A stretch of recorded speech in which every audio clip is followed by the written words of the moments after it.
بسم اللہ الرحمن الرحیم۔ آج ہم آپ کے لیے صدقہ جاریہ کے طور پہ سپرم کھیر کا نسخہ لے کے حاضر ہوئے ہیں۔ سپرم بڑھانے کے لیے ہمارا سینکڑوں پر تجربہ شدہ نسخہ 45 سالہ زیر استعمال بنائیں اور دواؤں میں یاد رکھیں: سالم مصری 50 گرام، سالب پنجاب 50 گرام، موسلی سفید 50 گرام، سالب دانہ 50 گرام، چھلکا اسبغول 50 گرام، دانہ الائچی خرد 10 گرام۔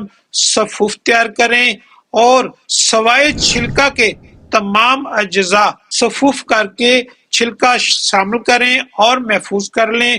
2 چمچ رات کو آدھا کلو دودھ میں ڈال کر کھیر بنائیں۔ حسب ذائقہ گڑ، شکر، شہد شامل کریں۔ تیار ہو جائے تو رکھ دیں۔ صبح نہار منہ استعمال کریں۔ کئی بے اولاد مریض اس نسخہ کی بدولت صحت یاب ہو چکے ہیں۔ اللہ پاک کے فضل و کرم سے 30 سے 40 دن کا کورس ہے۔ حکیم رائے خالد۔ اللہ تعالی ہم سب کا حامی و ناصر۔ والسلام۔